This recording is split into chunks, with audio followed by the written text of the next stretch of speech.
నమస్కారం వార్తలకు స్వాగతం ముందుగా ముఖ్యాంశాలు సచివాలయంలో మంత్రులు మీడియా సమావేశం ఇరు పార్టీలపై ఫైర్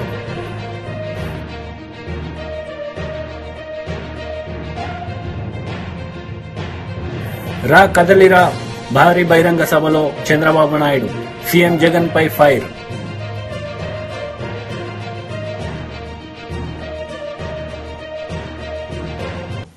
చీఫ్ ఎలక్షన్ కమిషనర్ తో సమావేశం అనంతరం పవన్ కళ్యాణ్ మరియు చంద్రబాబు నాయుడు మీడియా సమావేశంలో పాల్గొన్నారు.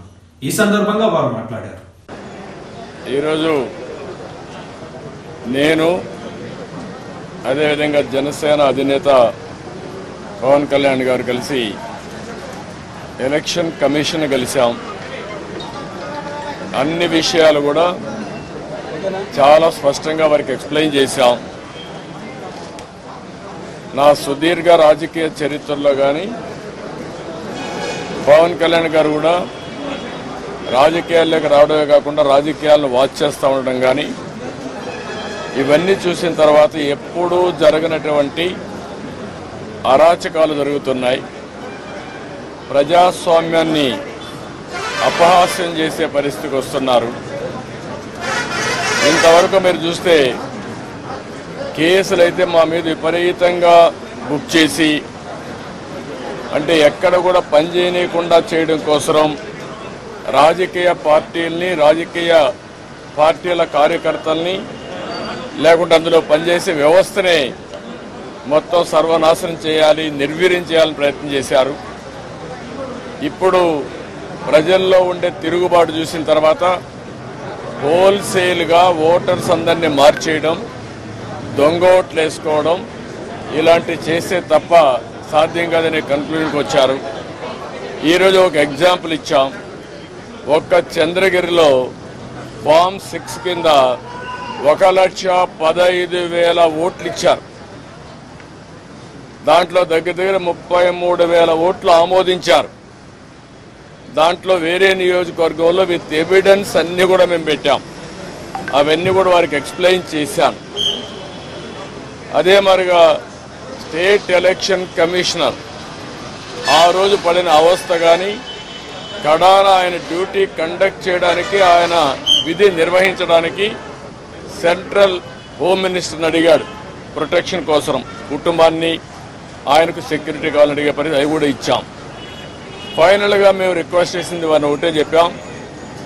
ఏదైతే ఎలక్షన్ డ్యూటీ కేసే ఆఫీసర్ని సెలక్షన్ ప్రాసెస్లో కాకుండా ఆల్ ఇండియా లెవెల్లో చేసే బెస్ట్ ప్రాక్టీసెస్లో ఎంపిక చేసుకోవాల్సిన అవసరం ఉంది. డిప్యూటీ సీఎం బట్టి విక్రమార్క మీడియా సమావేశం నిర్వహించారు. ఈ సందర్భంగా వారు మాట్లాడారు. రాష్ట్ర ప్రజల పైన పడలేదు.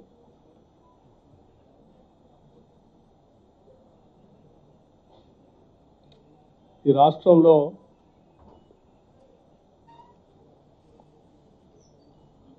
అత్యంత వెనుకబడినటువంటి వర్గాలు ఉన్నారు.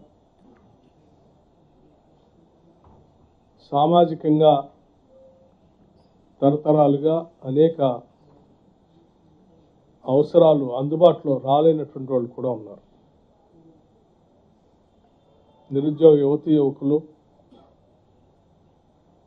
మహిళలు అందరూ కూడా ఆత్మగౌరవంతో ఉన్నటువంటి ప్రతి వనరుల్ని వారి అవసరాల కోసం భవిష్యత్తు కోసమే ఉండాలని ఆకాంక్షించి కొట్లాడి తెలంగాణ రాష్ట్రాన్ని తెచ్చుకుంది. సో వారందరి శ్రేయస్సే మా అందరి ముందు ఉన్నటువంటి ప్రథమ కర్తవ్యం, లక్ష్యం కూడా. సరే, ఈ మధ్య కొద్దిమంది మంత్రులు, పాత మంత్రులు, మాజీ మంత్రులు అక్కడక్కడ కొన్ని విషయాలు మాట్లాడుతూ ఉన్నారు.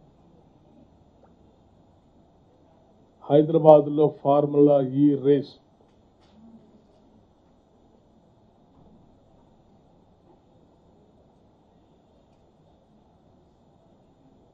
హైదరాబాద్ నగరానికి, రాష్ట్రానికి చాలా నష్టం జరిగింది. ప్రభుత్వం సరైన నిర్ణయం తీసుకోలేదు. వాటిని చూస్తే సరే ఇది ఏంటో నిజమే అనుకొని లోతులోకి వెళ్ళాం.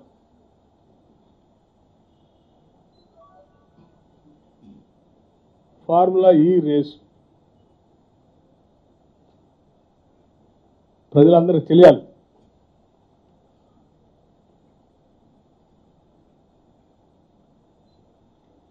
ట్రై పార్టీ అగ్రిమెంట్ ఎవరెవరికి?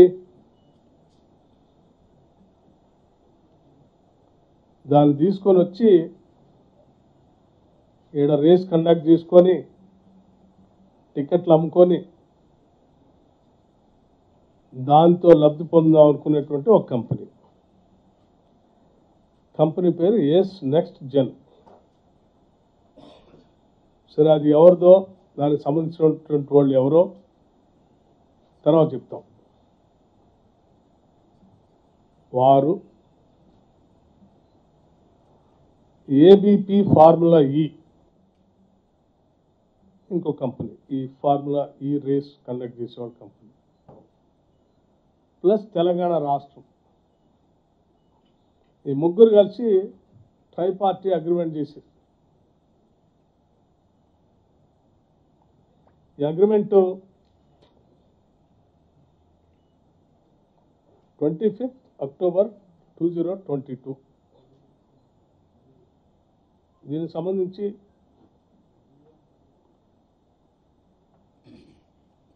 మరి రాష్ట్రానికి ఏదైనా ట్రై పార్టీ అగ్రిమెంట్ చేసుకుంటే, ఏదైనా ఈవెంట్ కండక్ట్ చేస్తే ఆ ముగ్గురు వాటాదారులు అన్నట్టు. ముగ్గురు వాటాదారుల్లో మరి ప్రధానంగా హోస్ట్ చేసే నగరానికి, రాష్ట్రానికి కొంత మేలు జరగాలి, వాటా రావాలి. ఈ అగ్రిమెంట్లో ఏంటంటే టికెట్లు అమ్ముకునేదేమో ఎస్ నెక్స్ట్ జెన్ కంపెనీ, వాళ్ళు టికెట్లు అమ్ముకుంటారంటే ఇది కండక్ట్ చేసి, ఇంకో ఆయన ఫార్ములా ఈ రేస్ వాళ్ళు వచ్చి వాళ్ళు రేస్ నడుపుకుంటారు. మరి రాష్ట్రానికి వచ్చేది అంటే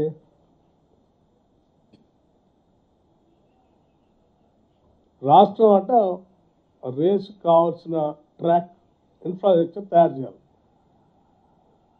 తయారు చేస్తే రాష్ట్రం హోస్టు ఇన్ఫ్రాస్ట్రక్చర్ తయారు చేసిస్తే రాష్ట్రానికి ఏంటి ఆదాయం అంటే ఏం లేదు దాంట్లో.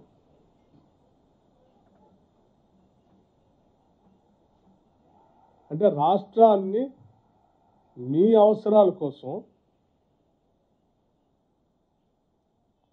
ఒక కంపెనీ, ఎస్పీవి లాంటి ఒక కంపెనీ పెట్టుకొని ఆ కంపెనీ ఆ ఫార్ములా ఈతో. ఆళ్లగడ్డలో టీడీపీ అధినేత నారా చంద్రబాబు నాయుడు రా కదలిరా బహిరంగ సభలో పాల్గొన్నారు. ఈ సందర్భంగా ఆయన ఈ 5 ఏళ్లలో జగన్ చేసిన అన్యాయాల గురించి మాట్లాడారు. ఈ జగన్మోహన్ రెడ్డి రాయలసీమకు ఒక్క ప్రాజెక్టు కట్టాడా అని మిమ్మల్ని అడుగుతున్నా. చెప్పే ధైర్యం వైఎస్ఆర్ కాంగ్రెస్ కుందా అని మిమ్మల్ని అడుగుతున్నా. 5 సంవత్సరాల ముఖ్యమంత్రిగా 12,450 కోట్ల రూపాయలు తెలుగుదేశం పార్టీ ఖర్చు పెడితే దాంట్లో కనీసం 20% ఖర్చు పెట్టిన ఈ ముఖ్యమంత్రి రాయలసీమను ఉద్ధరిస్తాడా తమ్ముళ్ళు అని మిమ్మల్ని అడుగుతున్నా. నమ్మకం ఉందా అని మిమ్మల్ని అడుగుతున్నా. ఇలాంటి వ్యక్తుల్ని క్షమించాలని మిమ్మల్ని అడుగుతున్నా. జగన్మోహన్ రెడ్డి రాయలసీమ ద్రోహి అవునా కాదా అని మిమ్మల్ని అడుగుతున్నా. ఈసారి నీళ్లు వచ్చాయా? మీకు వచ్చాయా నీళ్లు? నేనుంటే నీళ్లు రాకుండా ఉండే పరిస్థితి ఉందా అని మిమ్మల్ని అడుగుతున్నా. అదే మన దూరదృష్టి. నేనేం ఆలోచించాను, ఇమ్మీడియట్ గా ముఖ్యమంత్రి అయిన రోజునే రాయలసీమకు నీళ్లు తేవాలని ముచ్చుమర్రి లిఫ్ట్ ఇరిగేషన్లు ఫైనలైజ్ చేశాను. దానివల్ల నీళ్లు కిందికి పోయినా ఆ నీళ్లని లిఫ్ట్ చేసే అవకాశాన్ని కల్పించిన పార్టీ తెలుగుదేశం పార్టీ. ఇంతేకాదు, శ్రీశైలంలో నీళ్లు పొదుపు చేయాలని కృష్ణా డెల్టాకి పట్టసీమ ద్వారా గోదావరి నీళ్లు 120 టీఎంసీ నీళ్లు తీసుకొచ్చాం. ఆ 120 టీఎంసీ నీళ్లు ఎక్కడ పెట్టామంటే శ్రీశైలంలో పెట్టాం. ఆ నీళ్లు ఎవరికి ఇచ్చామంటే రాయలసీమకి ఇచ్చాం. అదే నేను ముఖ్యమంత్రిగా ఉండుంటే అప్పటికే టెండర్లు పిలిచాను. గోదావరి నీళ్లు నాగార్ సాగర్ రైట్ మెయిన్ కెనాల్కి తీసుకురావాలని 250 టీఎంసీ నీళ్లు అక్కడ తెచ్చేవాళ్ళం, అక్కడ నీళ్లు ఇచ్చేవాళ్ళం. ఆ నీళ్లు కూడా శ్రీశైలం ఉండేటివి. అంటే దగ్గర దగ్గర 350 టీఎంసీ నీళ్లు రాయలసీమకు ఇవ్వాలని నా కళ, నా ఆలోచన. అది వచ్చుంటే కరువు అనే మాట ఉండేది కాదు. ఆ తర్వాత ఆలోచించాను, గోదావరి నీళ్లు నేరుగా నాగార్ సాగర్ దగ్గర తీసుకొచ్చి అక్కడి నుంచి నల్లమలై అడవుల్లో ఒక టనల్ కొట్టి నేరుగా బనకచెర్లకు తీసుకురావాలనేది నా ఆలోచన. అది నా దూరదృష్టి. గోదావరి నీళ్లు బనకచెర్ల గేట్వే ఆఫ్ రాయలసీమ. అక్కడి నుంచి అందరినీవాకు పోతాయి, తెలుగు గంగ పోతుంది, ఎస్ఆర్బిసికి పోతుంది, కేసీ కెనాల్కు పోతుంది, రాయలసీమ సస్యశ్యామలం అవుతుంది. అది నా కళని మీ అందరికీ తెలియజేస్తున్నా. వైఎస్ఆర్సీపీ మంత్రి అంబటి రాంబాబు మీడియా సమావేశం నిర్వహించారు. ఈ సందర్భంగా ఆయన టీడీపీ నేతలపై మండిపడ్డారు. మ్యానిపులేషన్ ఉపయోగపడతాయి అని పెద్ద గుంతెత్తి నువ్వు ఆర్గ్యుమెంట్ చేసిన నువ్వు ఇవాళ వాటి గురించి మాట్లాడమే, అది మర్చిపోయావు ఆ పాఠం. ఇవాళ వెళ్ళి మా మీద మాట్లాడతావు, నాకు అర్థం కాలేదు. అంతేకాదు, లాస్ట్ ఎలక్షన్స్లో గుర్తుందో లేదో మీకు, సెంట్రల్ ఎలక్షన్ కమిషన్ దగ్గరికి వెళ్ళి సెక్రటేరియట్లో బహుశా ద్వివేదినో త్రివేదినో ఉన్నాడు, వెళ్ళి డైరెక్ట్గా బెదిరించాడు ఎలక్షన్స్లో. ఆయన వెళ్ళి ముఖ్యమంత్రి స్థానంలో తాత్కాలిక ముఖ్యమంత్రిగా ఉన్నటువంటి నారా చంద్రబాబు నాయుడు గారు వెళ్ళి ఆయన బెదిరించే కార్యక్రమం చేశారు. ఆఫీస్కి వెళ్ళాడు డైరెక్ట్గా, సింగిల్గా లైవ్ తీసుకెళ్ళి. ఆంధ్రజ్యోతి, ఈనాడు మొత్తం లైవ్ అన్ని వెళ్ళిపోయి బెదిరించే కార్యక్రమం చేశాడు. ఓటమి భయం వచ్చినప్పుడు చంద్రబాబు నాయుడు గారు ఇలాంటి వేషాలన్నీ వేయటం అనేది కొత్త ఏమీ కాదు అనే విషయాన్ని ప్రజలు తెలుసుకోవాలని మనం చేస్తున్నాం. చిత్రం ఏంటంటే శ్రీదేవితో వెళ్తే వెళ్ళాడు. ఎందుకంటే ఆమె పార్టీలో, మా పార్టీలో గెలిచిన ఆయనకి ఓటేసింది, క్యాష్ కొట్టి తీసుకుంది. ఇప్పుడు ఆయన అమ్మటే తెలుగుదేశం ఊరేగింపులో తిరుగుతుంది అనుకో, అది వేరే విషయం. ఈయన వెళ్ళాడు. ఎవరైనా పవన్ కళ్యాణ్. పొత్తులు వాళ్ళందరూ రావాల్సిన అవసరం లేదు, ఎవరి పార్టీ వాళ్ళు వెళ్ళొచ్చు. కానీ ఈయన వెళ్ళిపోయాడు ఆయన అమ్మట. నాకు అర్థం కాల. బహుశా గుర్తింపు లేని రాజకీయ పార్టీ కదా ఏది పవన్ కళ్యాణ్ గారి జనసేనకు, దానికి గుర్తింపు లేదు, దానికి ఇంటర్వ్యూ దొరకదు. అందువల్ల చంద్రబాబు నాయుడు గారు చెంచగా వెళ్ళాడు. నేను అడుగుతా ఉన్నా, పవన్ కళ్యాణ్ గారు ఎందుకయ్యా మళ్ళీ నీ గ్లాసు గుర్తు ఆ సైకిల్తోనే పోటీ చేయలేదు, ఎందుకు వచ్చిన కూడా ఇదంతా విలీనం చేసాయి, కొట్టాయి దెబ్బ ఏమైంది? కొద్దిగా క్యాష్ కొద్దిగా ఎక్కువ అడుగు సరిపోద్ది, ఏమో దానిలో మేము విలీనం చేస్తామండి, సైకిల్ గుర్తు మీద మేము పోటీ చేస్తాం, కాస్త కొద్దిగా ఇంకొద్దిగా ప్యాకేజీ పెంచండి అని అడుగు. ఆయన కూడా రెడీగా ఉన్నాడు, పాపం సొమ్ము సంపాదించినంత రెడీగా ఉన్నాడు. అవి కూడా నీకు ఇచ్చేసి ఏకంగా దీనిలో తీసుకువెళ్ళేటటువంటి కార్యక్రమం చేస్తాడు, గుర్తుపెట్టుకోమని కూడా ఈ సందర్భంగా మనం చెప్తున్నాం. చంద్రబాబు నాయుడు గారు చాలా దుర్మార్గమైన రాజకీయాలు చేయటంలో నిష్ణాతుడు. చెప్పిన మాట చెప్పుకోకుండా మోసం చేసే కార్యక్రమాలు చేస్తున్నాడు.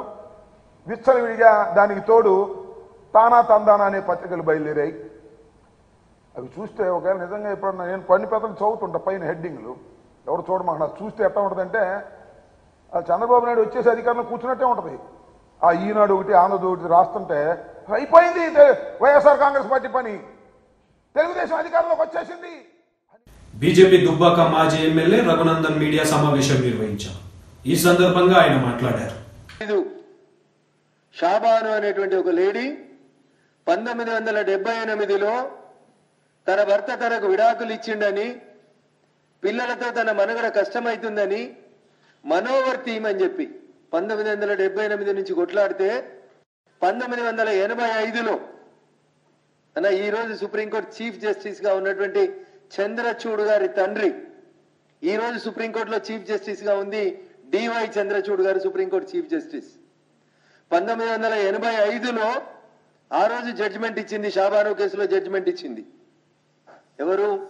ఇప్పటి సుప్రీంకోర్టు చీఫ్ జస్టిస్ తండ్రి వైవి చంద్రచూడ్ గారు జడ్జిమెంట్ ఇచ్చినారు. ఏమని?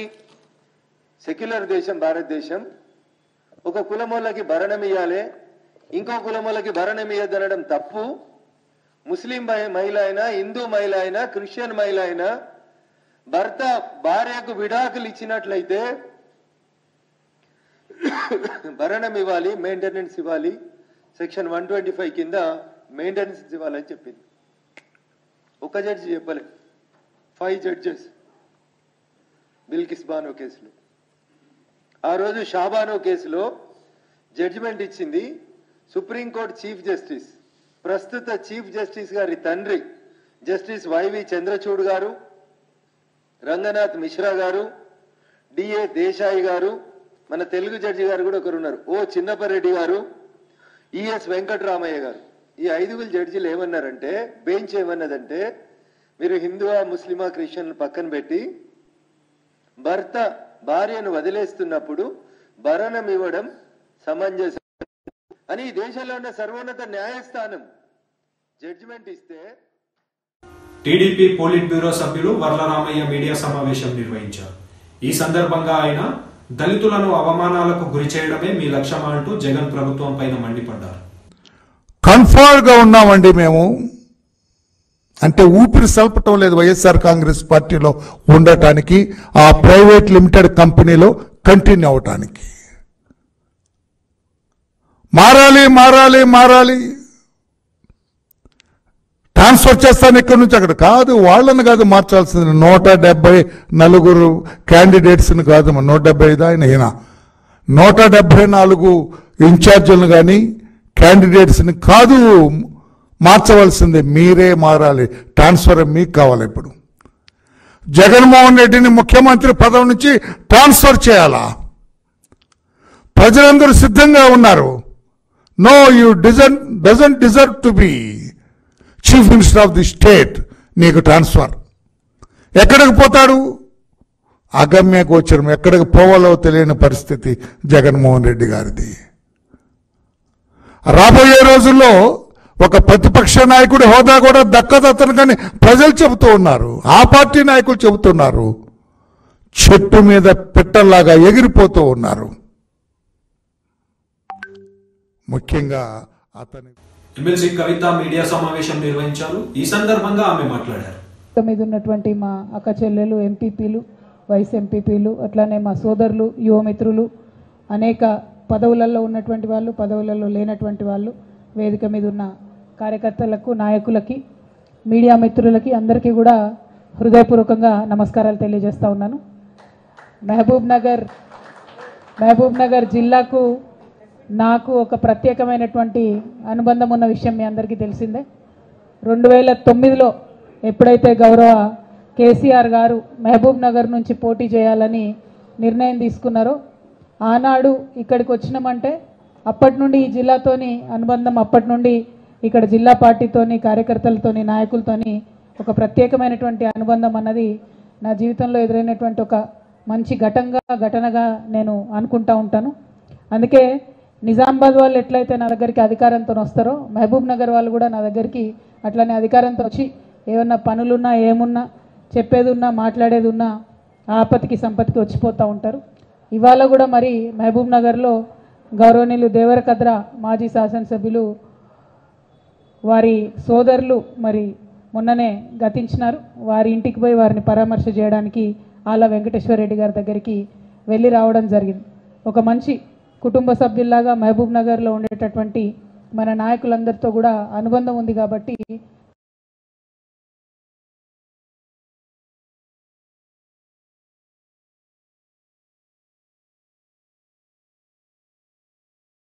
దాన్ని సాధించారనేటటువంటి ఒక గర్వం మాత్రం, ఆ క్రెడిట్ మాత్రం ఎప్పటికీ కూడా మహబూబ్ నగర్ జిల్లా ప్రజలకు 50 మంది తెలంగాణ ప్రజలు కూడా రుణపడి ఉంటారని చెప్పి మళ్ళా ఒకసారి మీకు ఈ సందర్భంగా గుర్తు చేస్తూ ఉన్నాను. కాబట్టి కేసీఆర్ గారి హృదయంలో ఒక ప్రత్యేకమైన స్థానం. మనం తెలంగాణ ఉద్యమంలో బాధపడేటోళ్ళం. పల్లెన పల్లేరు మొలిసే తెలంగాణలోన, మన పాలమూరులోన అని బాధపడినటువంటి అనేక సందర్భాలు ఉన్నాయి. ఆనాడు చాలామంది మిత్రులతోని మరి మహబూబ్ నగర్లో వలసలు ఎందుకు జరుగుతున్నాయి, ఈ వలసలను ఎట్లా ఆపాలి అని చెప్పి గ్రామాన తిరిగి ఆనాడు జాగృతి కార్యకర్తలు, బీఆర్ఎస్ కార్యకర్తలు తిరిగి ఆలోచన చేసినాం. ఎన్నో మంది స్వచ్ఛంద సేవా సంస్థలతోని అన్ని ప్రాంతాల్లో కూడా తిరిగి మా ప్రయత్నాలు మేము చేసినాం. అవి చేస్తున్నటువంటి సందర్భంలో మనకు అర్థమైంది ఏంటంటే మొత్తం భారతదేశంలో లార్జెస్ట్ డిస్ట్రిక్ట్ 35 లక్షల ఎకరాల పైచిలుకు భూగోళంతో సాగు చేసేటటువంటి ఆస్కారం ఉన్నటువంటి భూమితోని భారతదేశంలో అత్యంత పెద్ద జిల్లాగా మన పాలమూరు ఉంది. ఇంత పెద్ద జిల్లా ఉండి పక్కకే కృష్ణానది ఉండి ఎక్కడా కూడా మనకు పంటలు పండక మహబూబ్ నగర్లో చాలామంది భూములు ఉన్నోళ్ళు కూడా ఇడిచిపెట్టుకొని హైదరాబాద్ జంట నగరాలలో. వైఎస్ఆర్సీపీ ఎంపీ విజయసాయిరెడ్డి ఎలక్షన్ కమిషనర్తో మీటింగ్ అనంతరం మీడియా సమావేశంలో పాల్గొన్నారు. ఈ సందర్భంగా ఆయన మాట్లాడారు. ఒక రాజకీయ పార్టీకి ఒక సింబల్ కేటాయించడం జనరల్ సింబల్లో నుంచి అది చట్ట విరుద్ధం అది అన్నటువంటి విషయాన్ని కూడా మేము ఎలక్షన్ కమిషన్కి నివేదించడం జరిగింది. ఈ 2 విషయాలు కాకుండా మరొక విషయం, 3వ అంశం, కోనేరు సురేష్ అనేటటువంటి వ్యక్తి, ఇతను తెలుగుదేశం పార్టీ ఎలక్టోరల్ సెల్లో ఏదో సమ్ పొజిషన్లో ఉన్నాడన్నమాట. ఇతను ఒక బల్క్ కంప్లైంట్ని, ఒక ఇంచుమించుగా 10 లక్షల పైచిలుకు ఓట్లన్నీ కూడా ఆంధ్ర రాష్ట్రంలో బోగస్ ఓట్లు అన్నటువంటి కంప్లైంట్ని chief electoral officer Andhra Pradesh, chief CEO of Andhra Pradesh కి కంప్లైంట్ ఇవ్వడం జరిగింది. మా యొక్క మొట్టమొదటి ప్రశ్న, CEO of Andhra Pradesh bulk complaint అనేటటువంటి దాన్ని యాక్సెప్ట్ చేయవచ్చా? యాక్సెప్ట్ చేయడం అన్నటువంటిది వైఎస్ఆర్ కాంగ్రెస్ పార్టీ తప్పుపడతా ఉంది. ఒక వ్యక్తికి 175 నియోజకవర్గాల్లో 25 పార్లమెంటు స్థానాల్లో 10 లక్షల మందో 20 లక్షల మందో 30 లక్షల మందో బోగస్ ఓట్లు ఉన్నారన్నటువంటి విషయం ఎలా తెలుస్తుంది? కంప్లైంట్ అన్నటువంటిది బిఎల్ఎస్ ఇవ్వాలి, ఆయా నియోజకవర్గంలో ఉన్నటువంటి బిఎల్ఎస్ ఇవ్వాలి. ఆ బిఎల్ఎస్ చెప్పాలి ఏది బోగస్ కంప్లైంట్ అన్నటువంటిది. అంతేకాని ఒక వ్యక్తి, తెలుగుదేశం పార్టీకి చెందినటువంటి ఒక వ్యక్తి రాష్ట్రంలో 175 స్థానాల్లో ఎన్ని బోగస్ ఓట్స్ ఉన్నాయి అన్నటువంటిది చెప్పాడు, కంప్లైంట్ ఇచ్చాడు అని అంటే ఆ కంప్లైంటే బోగస్ కంప్లైంట్. కాబట్టి అతని మీద చర్యలు తీసుకోవాలి అన్నటువంటి విషయాన్ని మేము ఎలక్షన్ కమిషన్ దృష్టికి తీసుకురావడం జరిగింది.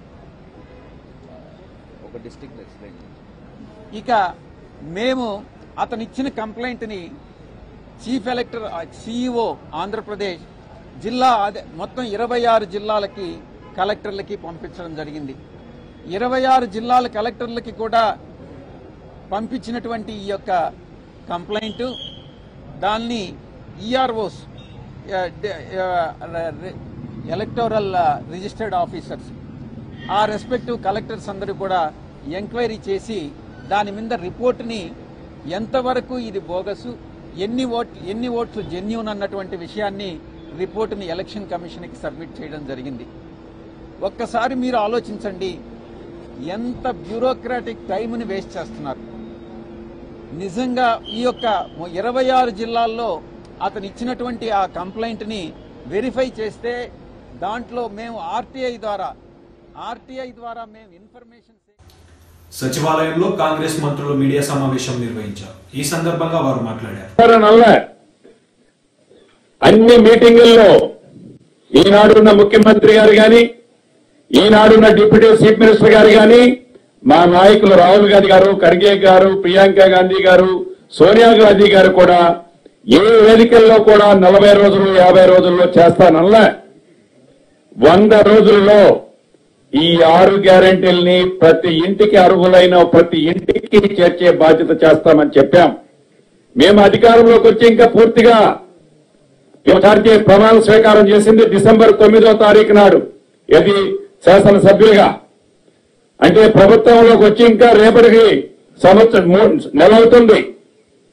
అప్పుడే 40 రోజులే మీకు టైం ఉంది, ఇది అది అని ఎవరైనా కారు కొత్తలు కూసినా చాటుగా ఎప్పుడు కూడా మేము చెప్పలే, మా నాయకులు కూడా ఎక్కడా చెప్పలే. 100 రోజుల్లో మేము డెలివరీ చేస్తానన్నాం. మా మాటకి మేము కట్టుబడి ఉంటాము. మీడియా మిత్రులు కూడా దీన్ని గమనించాలని మీడియా మిత్రులు కూడా ఈ వేదిక ద్వారా తెలియజేస్తున్నారు. ఉన్న వాస్తవాన్ని చెప్తే ఉనికిపడ్డట్టుగా శ్వేతపత్రాల పేరు మీద మళ్ళీ తిరిగి మీరు ఒక నివేదిక వెల్లడించారు. దాని తర్వాత మేము అడిగినటువంటి దానికి మాత్రం స్పందిస్తలేరు. మేము శ్వేతపత్రాలు ఇచ్చాం, మీరు శ్వేతపత్రాలు ఇచ్చారు. దాని తర్వాత ఈ సౌద పత్రాలు, బంగళాలు, ఫామ్ హౌస్ల వివరాలు తెలంగాణ ప్రజలకు చెప్పమని అడుగుతున్నాం. మళ్ళొక్కసారి ఎందుకు ఉలిక్కి పడుతున్నారో అర్థమైతలేదు. ప్రభుత్వం 5 సంవత్సరాలు కూడా ఎన్నిక కాబట్టి మేము ఇచ్చిన హామీల యొక్క ప్రక్రియ ప్రారంభమైందా లేదా? ఇలా గ్రామాల్లో ప్రజలు అడుగుతున్నారు, ఏం బుద్ధి లేదా వీళ్ళకి? తెలంగాణలో ఎందుకు తొందరపడుతున్నారు? అధికారంలో 10 ఏళ్ళు ఉండే అధికారంలో అప్పుల దగ్గరమే కాకుండా ఇంకా దివాళీ కోరు తలంతో మిమ్మల్ని విమర్శిస్తా ఉన్నారని నిన్ననే మొత్తం గ్రామీణ ప్రాంతాల్లో 3-4 రోజులు తిరిగితే ప్రజలు వాళ్ళను బండబూతులు తిట్టేటువంటి పరిస్థితి ఉంది. ఆ బూతులు మేము తిట్టలేము. కనీసం ఆ ప్రజల మాటలు వినన్నా మానం తెచ్చుకోమని కోరుతా ఉన్నాం. గ్రామీణ ప్రాంతాల నుంచి వచ్చిన లాంగ్వేజ్ మీకేం అన్పార్లమెంటరీ కాదు, కానీ వాళ్ళు ఎక్కడ పోతా ఉన్నారు? మీరు అబద్ధాల ద్వారా దుష్ప్రచారం చేసే స్థితికి ఎక్కడ దిగజారారంటే నైతిక విలువలకు కూడా తిలోదాకాలు ఇచ్చి, రాజకీయ విలువలతో సంబంధం లేకుండా పూర్తిగా నైతిక విలువలకు తిలోదాకాలు ఇచ్చేటువంటి పరిస్థితి దిగజారు. క్యాబినెట్ కంటే ముందు ఒక చిన్న ముచ్చట చెప్పి క్యాబినెట్ అన్న శ్రీనివాసరెడ్డి గారు అన్ని చెప్పినారు. ఇప్పటికే 30,000 మంది పైన డాటా ఎంట్రీ ఆపరేటర్లు పెట్టి 1,05,00,000 డాటాలు ఎంట్రీ చేస్తా ఉంటుంటే దాదాపు 19 లక్షల ఇతర కేటగిరీ కింద అప్లికేషన్ వచ్చిన ఎంట్రీ చేస్తా ఉంటుంటే నిన్నటికి 30 రోజుల పేరులో ఒక పత్రం రిలీజ్ చేసిన బుద్ధి లేనోడు ఏం తొందర వస్తుంది? 10 ఏళ్ళుగా మేము ఏదైనా మీ ప్రభుత్వ వైఫల్యము, ఎన్నికల హామీ డబుల్ బెడ్రూమ్ కావచ్చు, ₹1,00,000 రుణమాఫీ కావచ్చు, నిరుద్యోగ వృత్తి కావచ్చు, ఏదైనా అడగడానికి నువ్వు ఇచ్చిన హామీలు అమలు కాలేదని అడగడానికి కూడా అవకాశం ఇవ్వకపోతే మేము ధర్నా చౌక్ ఓపెన్ చేసినాము. దాని తర్వాత నీకున్న పాత్రికా స్వేచ్ఛను వాడటం మనము. కానీ ప్రజాస్వామ్యంలో విశ్వాసం లేని మీరు 32 మెడికల్ కాలేజ్ మీద 32 వాట్సాప్ యూనివర్సిటీ పెడతా అని నీ మైండ్ సెట్ గంట చిన్నగా అయిందంటే రాజకీయాల 10 సంవత్సరాలు ఏం మంత్రిగా నిర్వహించడం నాకైతే అర్థం కాలేదు. గత 5 సంవత్సరాలు నేను పార్లమెంట్ సభ్యుడిగా, నాతో శాసనసభ్యుడిగా ఉండే, అప్పుడు ఇట్లా లేకుండే. ఏదైనా చెప్తే వినే పరిస్థితి ఉండే. దాని తర్వాత అధికారం మీద కూడా ఏం మాట్లాడుతున్నారు అర్థం కాదు. అధికారం పోయాక పూర్తిగా మాలే గారు ఇట్లా ఎట్లా కూర్చుకున్నారు, ఈ పెద్ద ప్రగతి భవన్ ఇలా సెక్రటరీ ఇల్లు ఎట్లా కూర్చుంటున్నారు, పాపం ఇంత జనం వస్తుంటే సామాన్యులు ఇక్కడికి వస్తూ ఉంటుంటే చూసి ఓరలేకపోతా ఉన్నట్టు. వార్తలు ముగించే ముందు ముఖ్యాంశాలు మరోసారి. సచివాలయంలో మంత్రులు మీడియా సమావేశం, ఇరు పార్టీలపై ఫైర్.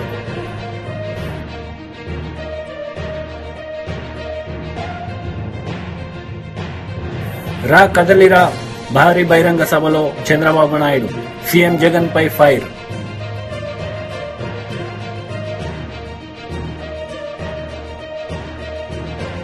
ఈ వార్తలు ఇంతటితో సమాప్తం. తిరిగి ప్రసారమయ్యే వార్తల్లో మళ్ళీ కలుద్దాం. అంతవరకు సెలవు. నమస్తే.